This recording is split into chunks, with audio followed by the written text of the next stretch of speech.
You got into the safety business because you wanted to protect people, but somewhere along the way, the job started controlling your time, your schedule, your priorities, even your income potential. What if the expertise you've built over the years in the field can give you something more? More freedom, more control, more ownership of your future. I'm Sheldon Primus, the author of 7 Steps to Starting a Profitable Safety Consulting Business and the host of the Safety Consultant Podcast, with more than 350 episodes helping safety professionals become consultants and grow their career.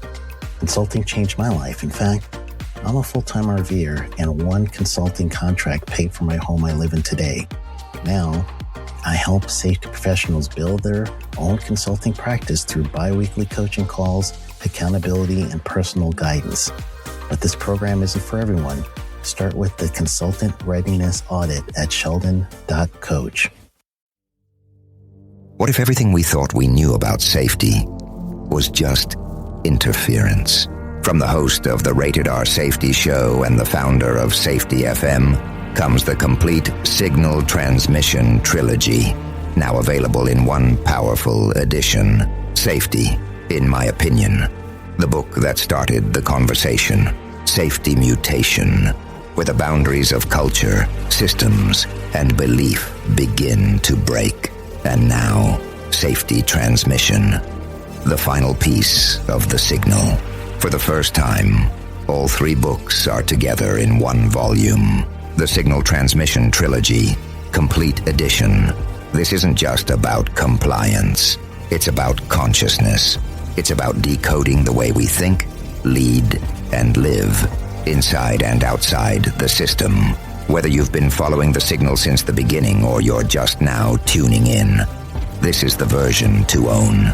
Search Signal Trilogy on Amazon or visit safetyfm.com to get your copy now.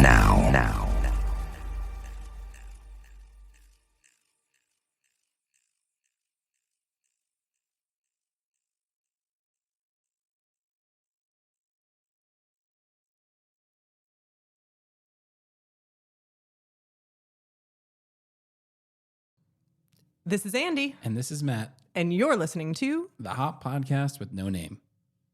What a dumb name. It's so stupid.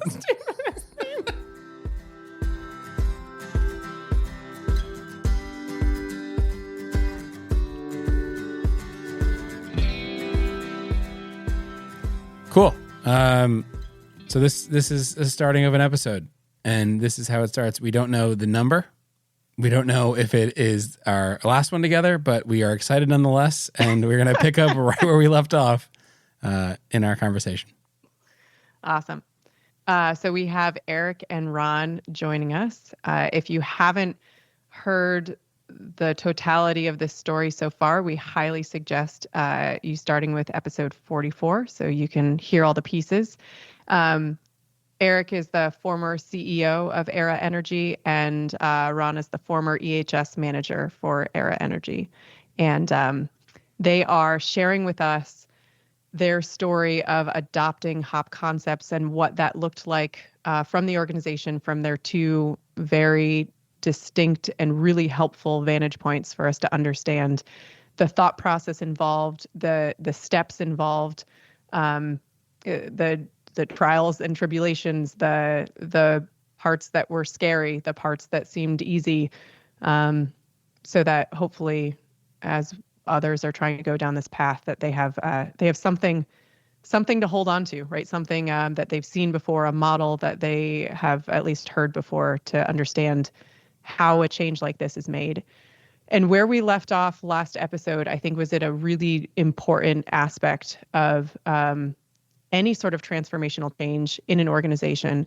And Erik had spoken to the fact that in shifting the direction of safety, this wasn't the first time that he's had to shift something right within an organization, and that there's aspects of transformation that seem pretty common, independent of what you're trying to, what path you're trying to go down within an organization. Part of that, a really influential and important part of that, are the incentives, the rewards, the metrics that people are subject to, which ultimately ties back to what good looks like, a definition of what good looks like.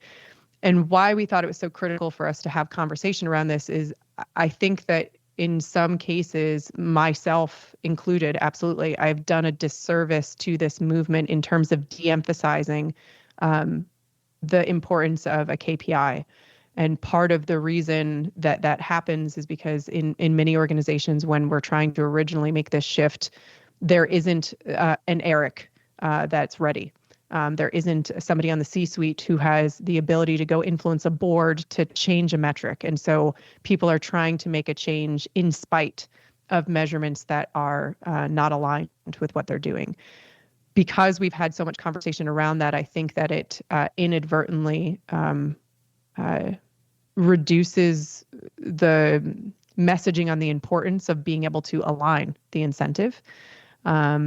And what Erik mentioned, and I think is really important message, is that that was a key aspect of the foundational change. Like without it, is it fair to say that without changing that, Erik, you don't think that you would have seen a shift in what people were doing ultimately? Yeah, I think it'd be like how more would you measure that? on the margin? Yeah. Yeah. And yeah, I think it'd be more on the margin. I think it's fundamental because incentives do signal what the priority is.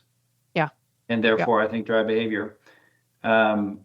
So, all credit to the board for coming along on that journey and acknowledging that the best way we can measure success is by looking at the potential significant injuries that where we failed lucky versus failing safely. That was a huge shift, which was I think fundamental to the initial launch of this concept into the organization.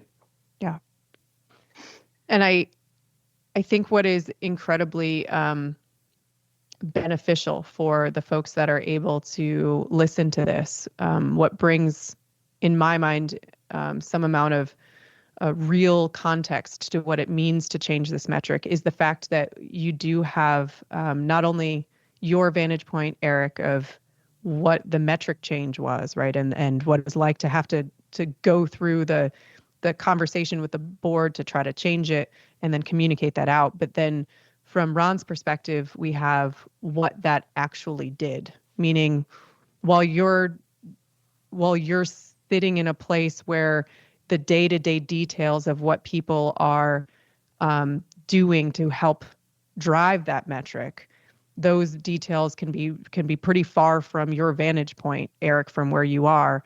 Ron's in the middle of the mess of being able to see what actually happens when that metric was changed. And Ron, are you willing to tell us kind of some of the from your point of view, the early communications, the change in the metric and what you saw, like what happened when it was changed? Sure, absolutely. Yeah, I think I remember, following that kind of initial conversation that Erik and I had.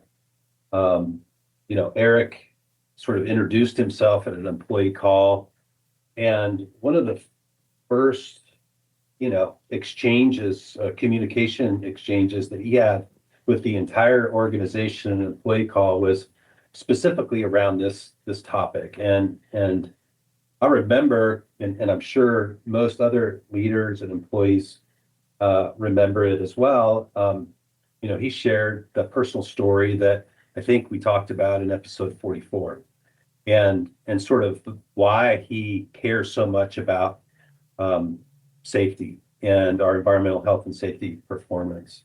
And he specifically talked about the number one principle here that humans make mistakes, and saying it out loud in front of the whole organization that we in order to get better have to accept and embrace that as a fact. And in order to move forward, we needed to build systems that accommodate for those mistakes and introduce the concept of failing safe in a loud and very obvious and well-articulated way.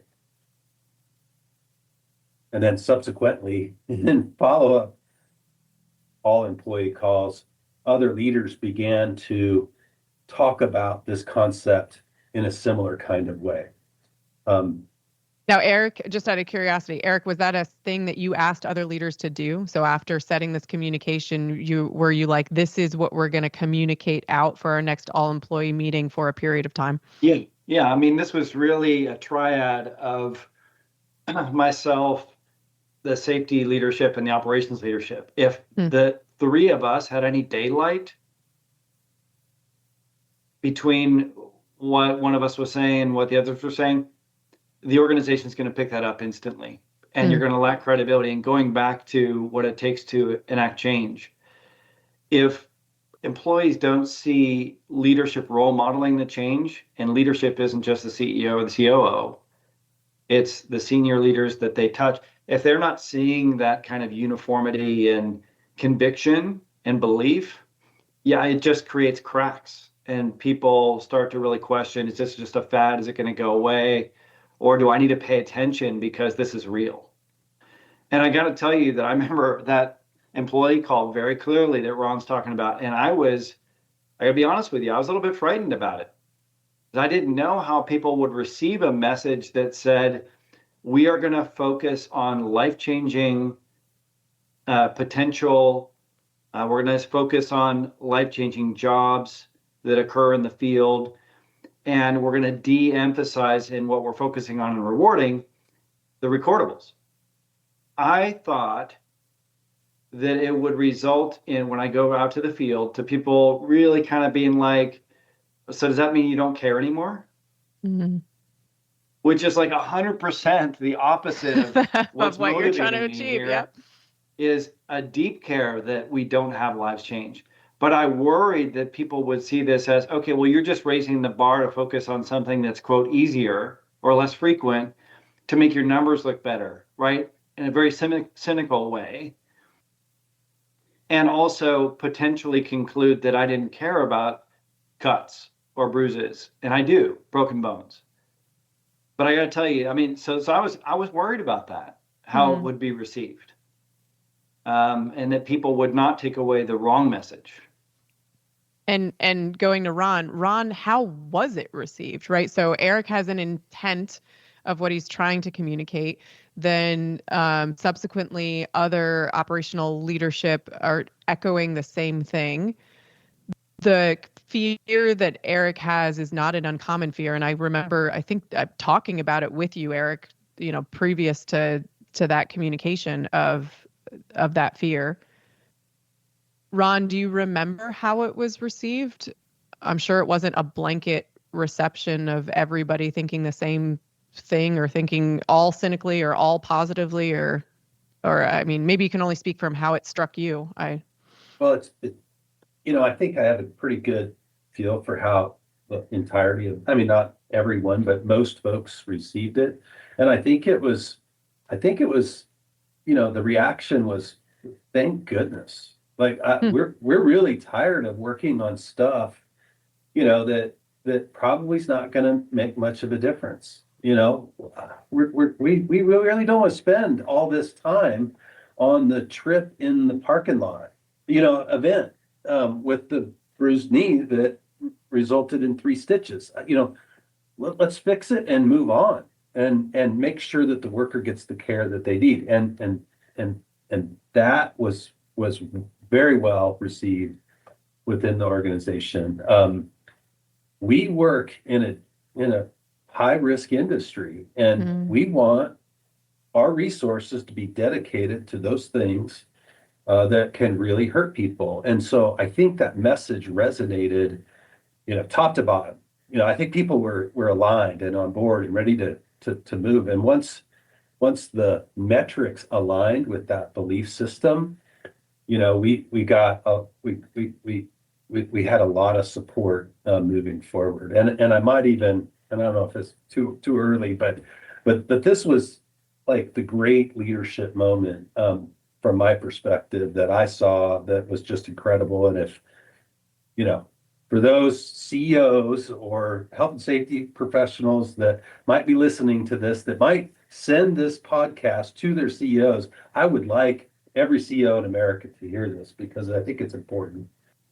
What Eric did in this same time frame was he said to the line organization and the leaders that he expected them, not the EHS organization, to know what their high consequence activities that they have occurring during the day, know where they're happening, understand what the critical barriers are and the health of them, and act to strengthen them. That was the expectation that he said for the line organization. And Eric, I'm paraphrasing, so add as you see fit. But I want you to know, the next day we had on our doorstep an entire line organization pulling us into their business, begging us for support and help. It was not a rope that we needed to push. It was definitely something that we were getting, I'll say, drug into, and we could not work hard enough or fast enough to deliver the service that we were built to provide. So I just, like, I've pushed a lot of initiatives over the goal line, and that felt dramatically different because of the leadership that Eric displayed in that moment. And I think as a result, created an avenue for us all to be successful. So this is a big statement, Ron, and I agree with it. But I want to reiterate how important this sounds, and then we'll let Eric use his very own words to describe it, right? So your hope is that every CEO, you said in America, I'm going to say the world. So every CEO that has the potential to hear this, that this is the thing that they know, and this thing that they know that Eric did. What did you tell folks, Eric? What did you want them to be able to know about their operations? Yeah, I just want to say that this isn't something special that I did that other people can't do. It's I think it is repeatable. It really comes down to conviction and the belief that we're imperfect, and that if we're going to make progress on safety, we have to recognize that imperfection, build systems that are robust to it, so that people don't go home with a life-changing injury. That's one, is that conviction. Number two is aligning the board and the metrics to create that full circle of incentive and action in the organization. And Ron was compressing things a little bit. We did the town hall, but I also went out to the field and talked to operations leaders. I talked to people working at the coalface in the field with wrenches in their hand, and I wanted honest feedback. And I knew we were onto something when I heard almost uniformly something along the lines of, yes, this sounds right. And I won't say it was uniform. I will pause and say that in these town halls, I have anonymous questions, Q&As that come in on the screen. And there was a question of, well, you don't care about this anymore. You don't care about the cuts. I did get the question, but that was the opening for me as the leader to reiterate the why. The why isn't because I don't care about cuts or bruises or broken bones. The why is because we have limited resources in the organization, time in the day. What we need to focus on most is that we don't have life-changing injuries, families going through grief and loss.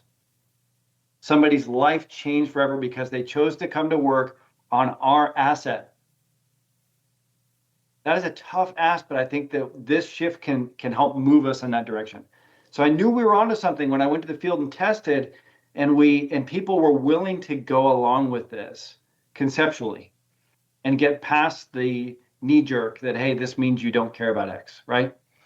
So from that, and this is Ron's point about the pull in the organization, what do you do once you've changed the top level metric and you have aligned people on the idea that, hey, we want to go in this direction for the right reason? What do you do behind that? And that was the key thing. So it was right around business planning time, like right now we're sitting in December as we record this. So maybe a couple months before, you're talking about the year that's coming up. I remember we got together all of the top leaders in the organization, the next level down. And what I told them was, hey, what this means, and the COO at the time was brilliant about this, is that fundamentally we want to know we're safer, which means we need to measure the health of critical barriers in jobs that we know we do every day that could have that potential to change a life. It sounds simple, but it does kind of hard. It's not actually easy to implement. But the knock-on benefit of that was it created real pull within the organization. And when you get people believing you're doing the right thing and it's not a pencil whipping exercise, oh, that's magic. Because then you're really transforming things. You have a chance of transforming things at the coalface in the field versus on some town hall. And that's what happened next. I asked the organization to create not just a lagging indicator, which we use for the KPI, but also credible leading indicators that would help us measure that health of those barriers. That's how we knew we were going to get the metric down, improve our bonuses, and know we were safer as an organization. So the message from you, Erik, that you reiterated in several different ways, included then this drive for a leading indicator that's going to help with the KPI, which in this case, which is the piece that Ron is passionate about, and I understand his passion, is that the thing that we should be paying attention to, and the thing that you wanted your operations teams to know the answer to, is what work do we have that has high potential for catastrophic failure, right? Something life altering. What are we doing that has the potential for that? What are the barriers that are in place on the mitigative side, preventive, I'm sure as well, but the mitigative side, to know that when we do inevitably have something imperfect occurring, that we have some amount of control over the consequence, right? So if people are familiar with bow tie, right, the right-hand side of the bow tie, what are they? What is the health of them? Not just do we have them, but do they work? Do they make sense to people? Are people using them? Are they getting in the way of work? And is it enough? Is that enough for us to be actually able to control the consequence when something goes wrong? And then from making that the criteria of what good looks like proactively, right, on the leading metric side, Ron, that's when you had folks just knocking on your door, pushing down your door, saying, "Hey, I need to know. Yeah. Erik's going to ask me. I need to know the answer. What? Yeah. Help yeah. us." So, Is that what it looked like for you? Well, for all of us, right? The whole department, and so being invited into operations world, and because of some hop influence, we the program was to go meet with those folks at the sharp end of the spear, and ask them what are the activities that can change your life, and who knows better than them what those are, and then what are those critical things that have to be in place each and every day to make sure that we're protected, was another part of that back and forth. And so the output was a revision to our serious injury and fatality prevention program, that the workers could see their fingerprints in. They were instrumental, and probably understood the importance of them much more than they did before. It emphasized, failing safe as being the countermeasures that were protective when people made mistakes, and I think what we learned is that it created an appetite within the organization from top to bottom towards moving up the hierarchy of controls. I mean, the hierarchy of controls, that concept is not new. Mm-mm. But with this shift in thinking, with this view of creating reliability, like the appetite and willingness towards the hierarchy, moving up the hierarchy, there was people were ready, willing, and couldn't wait to get there. And it was interesting what we saw in our accident investigations that it sort of began to prove to us that the needle had in fact moved, because we started seeing corrective actions being proposed, on events that we had seen 10 years prior, where there'd be a laundry list of 15 new administrative controls that they're going to try or reinforce, where, in that current state, we were seeing engineering solutions, that created reliability, so that when people, for example, wanted to drive their wireline truck off location with the derrick in the air, as an example, I don't know why that comes to mind, and hit overhead power lines, the organization was able to find very inexpensive solutions, to ensure that when that mistake happens, we don't contact 12,500 volt electrical lines, as an example. A great example. Yeah. Which is like the dream, right? And as somebody in a safety leadership position, of seeing an investigation where that is proposed as a solution set, or put in as a solution set, versus historically what we've always seen, which is, retrain the person on always double checking, do not one donut around the truck, but 2 donuts, one counterclockwise, one clockwise, put 4 to 7 cones around the outside of the vehicle. So then you have to pick up 4 to 7 cones around the other way. Have somebody secondary check that you picked up but all of those things, right, were the solution sets historically. And then suddenly this concept that is, as you said, not a new concept of hierarchy of controls, which before just kind of felt like an after check of like, which of these categories did it fall into? Administrative. Now suddenly feels like, administrative doesn't feel right. It doesn't feel as though that's the right thing to do, because we also accept all of these other aspects that you've talked about over and over again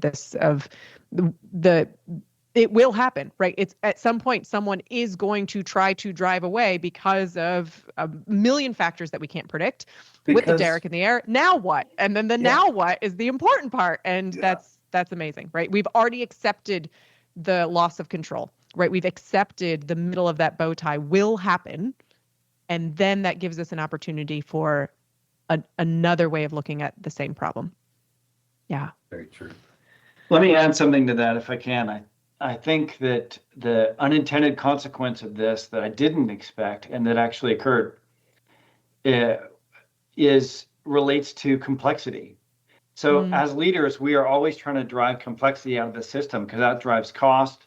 It drives waste of all kinds, right?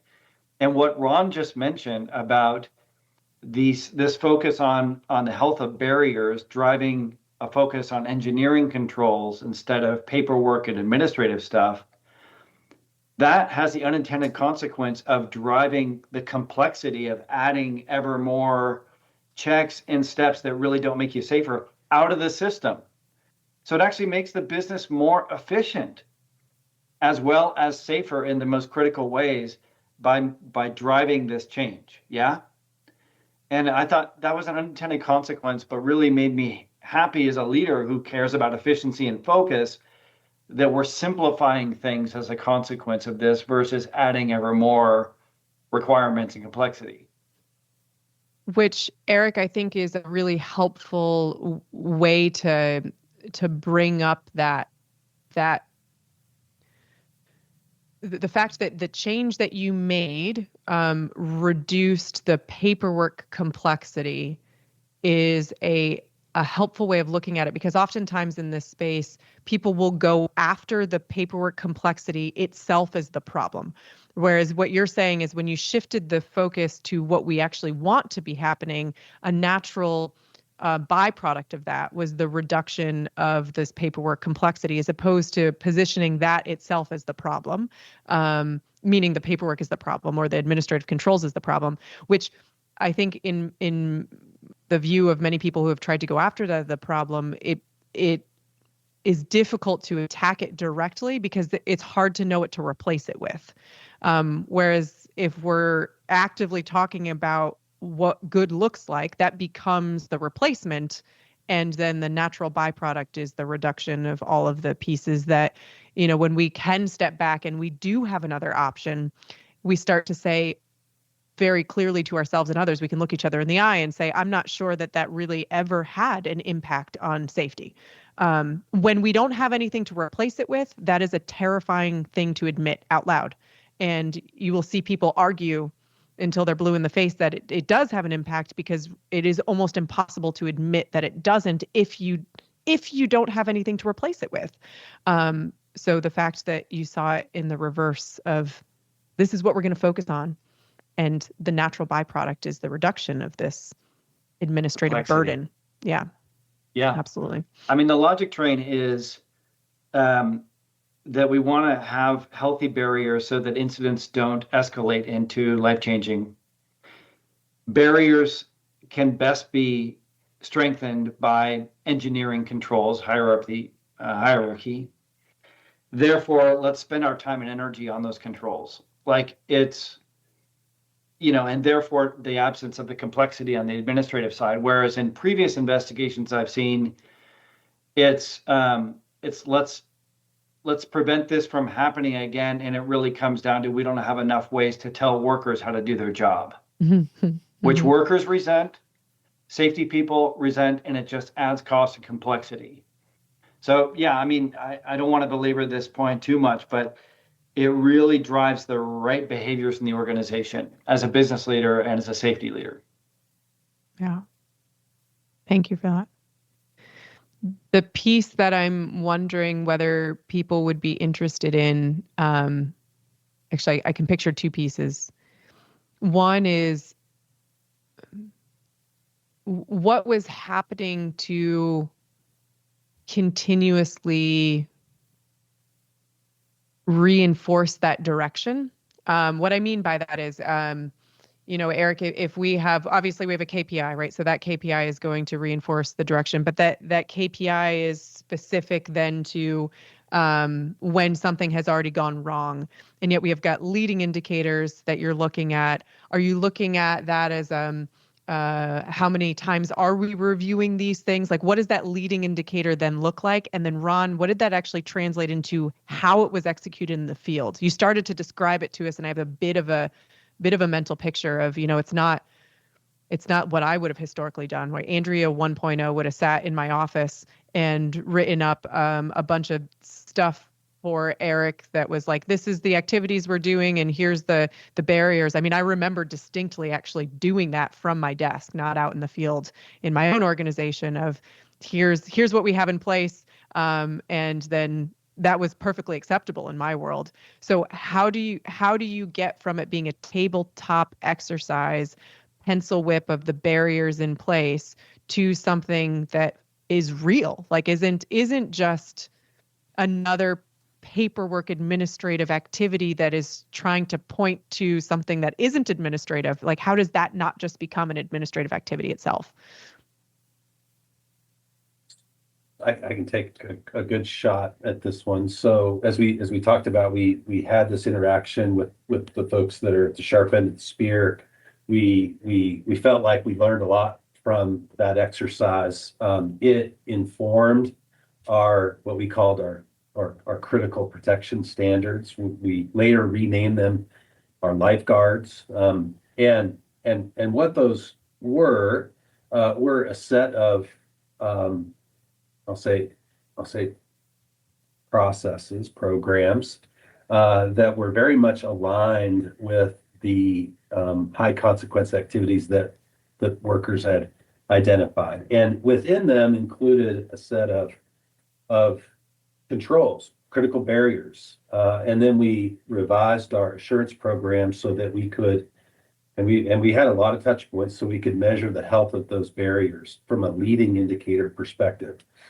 So now that we had a good view of the health of our critical barriers that were associated with our high consequence activities, we began a process of trying to learn and understand. For example, one of the critical barriers that we were struggling with was around crane use and the exclusion zone associated with crane use.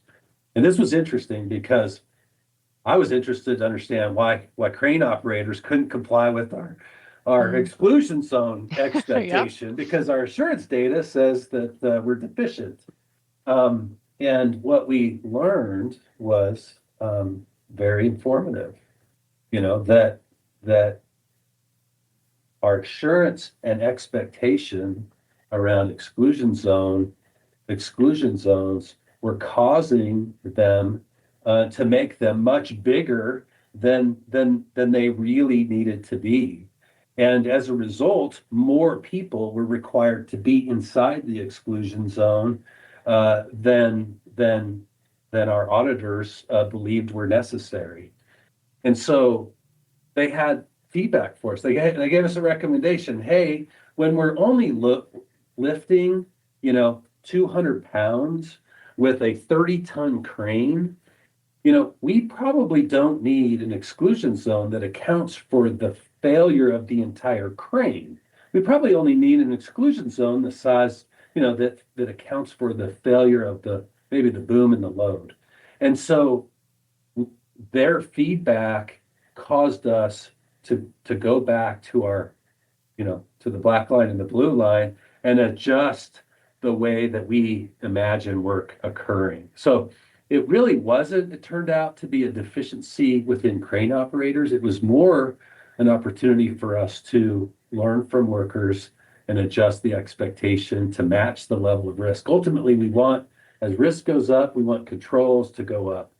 And in this case, controls were way high when the risk was way low, and that's what needed adjustment. So what we learned is that by asking workers, what's creating safety at the job site, they know, and they'll tell us what's helping them, and they'll tell us what's not, and then that gave us an opportunity to adjust the expectation. We now have a much better assurance measure associated with that high consequence activity than ever before. It saved them time. It saved us money. It reduced a lot of anxiety and tension between our contractors and ourselves as well. Yeah, thanks for that, Ron. So I'm getting the mental picture of how we get from a board conversation, a metric change, a communication to then what it actually looks like in the field. And I think we'll pause our conversation here. But the thing that I am really curious about, that I feel like, at least in my mind, is that kind of the missing puzzle piece of how this all happened for you all is, Erik, when you talked about this transformation and the elements needed to provide the structure and the ability for the transformation, one of them was the idea of the talent and skill, like the underlying skill set needed to execute the things that you're asking for. And so Ron's describing a reality of a way to execute something that for most organizations, I don't know would be the natural first way to do it. Meaning, if my CEO is asking me to know my barrier health, my first thought process, without having a different level of skill provided to me or taught to me, is going to be that this is a tabletop exercise for me to assure the leadership team that we have everything in place, and it's going to stay tabletop. And then the audit is going to happen, and they're going to audit to, for example, an exclusion zone. And then when we find that the exclusion zone isn't being followed, I'm going to go back to my original solution sets of how to strengthen that by telling workers that they need to do it better. And I'm going to do it slower and louder because that's the original thought process I already had. So something else had to have changed in order for that not to be the response.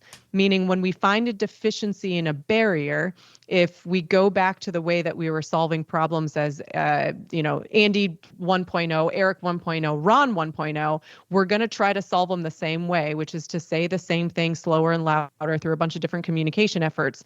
And then when we put on our audit hat and go out into the field, magically we find in the moment that we're out in the fields that the exclusion zone is people are honoring it. But as soon as we walk away, people go back to doing what they were doing before. And yet what you're describing is not that reality. You're describing that you find a deficiency in a barrier. You find that the health of what we think is happening isn't aligned with what we want to be happening. And you go out instead to the field and you have a real conversation with folks about what's happening, what does it look like, what is the day-to-day, does this rule even make sense? And what I'm curious about is how does that happen organizationally? Like, where's that piece of the puzzle? And maybe you can describe that to us in the next episode. What a cliffhanger. All right, so we'll do. Thanks for listening. We'll do this again.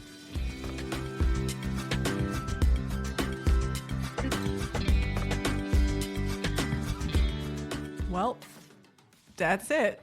Yep, another one in the books. We did it. If you want to send us any of your thoughts, actually fling us any of your thoughts, you can do so at the website www.hoppodcast.com. That's HOPPODCAST.com. It's still such a stupid name. It's such a stupid name. We look forward to hearing from you. Thanks for listening.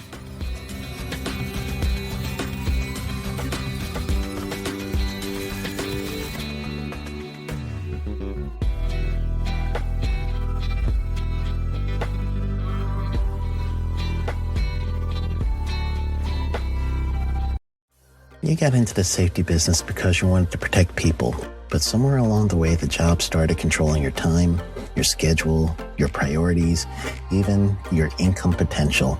What if the expertise you've built over the years in the field can give you something more? More freedom, more control, more ownership of your future. I'm Sheldon Primus, the author of 7 Steps to Starting a Profitable Safety Consulting Business and the host of the Safety Consultant Podcast, with more than 350 episodes helping safety professionals become consultants and grow their career. Consulting changed my life. In fact, I'm a full-time RVer, and one consulting contract paid for my home I live in today. Now, I help safety professionals build their own consulting practice through bi-weekly coaching calls, accountability, and personal guidance. But this program isn't for everyone. Start with the Consultant Readiness Audit at sheldon.coach. What if everything we thought we knew about safety was just interference? From the host of the Rated R Safety Show and the founder of Safety FM comes the complete Signal Transmission Trilogy, now available in one powerful edition. Safety, in my opinion, the book that started the conversation. Safety Mutation, where the boundaries of culture, systems, and belief begin to break. And now, Safety Transmission, the final piece of the signal. For the first time, all 3 books are together in one volume. The Signal Transmission Trilogy, Complete Edition. This isn't just about compliance. It's about consciousness. It's about decoding the way we think, lead, and live, inside and outside the system. Whether you've been following the signal since the beginning or you're just now tuning in, this is the version to own. Search Signal Trilogy on Amazon or visit safetyfm.com to get your copy now.